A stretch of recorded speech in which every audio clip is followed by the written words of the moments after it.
I'm here to talk about success. The first rule of success is to have a vision.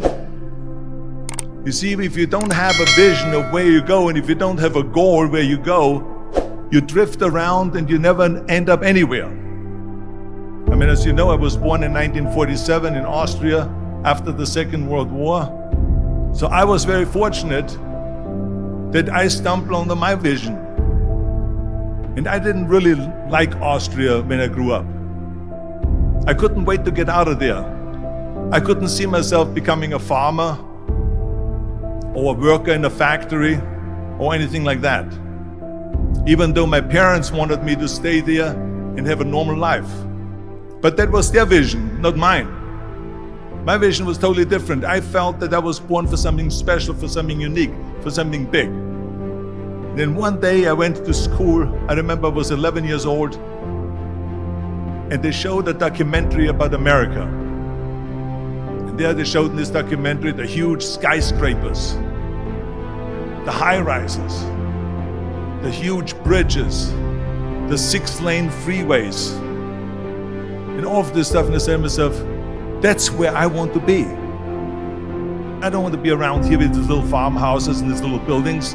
I want to be in America. One day after school, I walked by a store in Graz.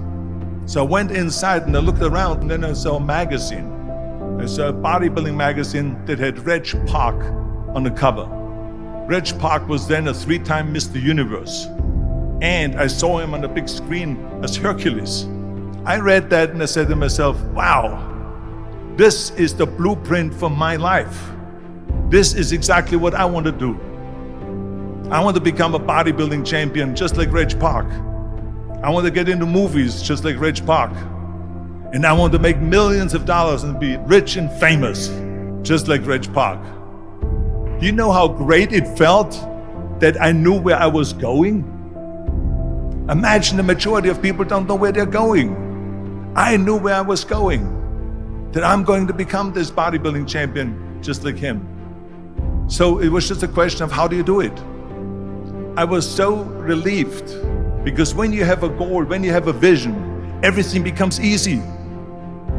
So people always ask me, when they saw me in the gym in the pumping iron days, they say, why is it that you're working out so hard? 5 hours a day, 6 hours a day, and you have always a smile on your face.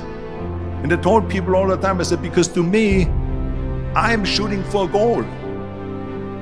In front of me is the Mr. Universe title. So every rep that I do gets me closer to accomplishing that goal, to make this goal, this vision turn into reality. Every single set that I do, every repetition, every weight that I lift will get me a step closer to turn this goal into reality. So I couldn't wait to do another 500-pound squat. I couldn't wait to do another 500-pound bench press. I couldn't wait to do another 2,000 reps of sit-ups. I couldn't wait for the next exercise. At the age of 20, I went to London and I won the Mr. Universe contest as the youngest Mr. Universe ever. And it was because I had a goal. So let me tell you something, visualizing a goal and going after it makes it fun. You've got to have a purpose no matter what you do in life. You've got to have a purpose. 74% hate their job in America. Now, this is not much different when you come to Europe. The majority of people don't like what they're doing because they're really not doing it because they didn't have a goal and they followed this goal. They just aimlessly drift around, and then all of a sudden there's a job opening, so they get that job because you have to work. But then when you work, it's a chore. It's work.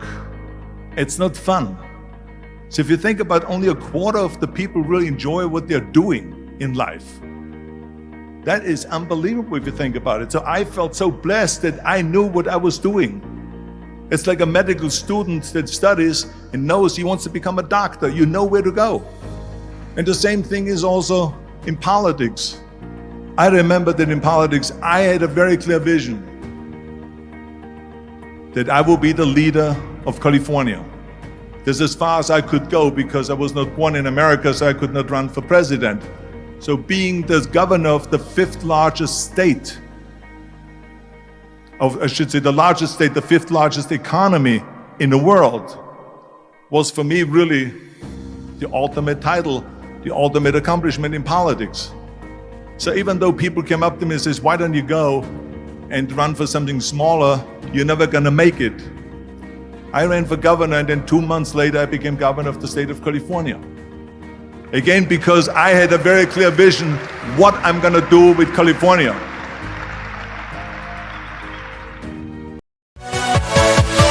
Yeah.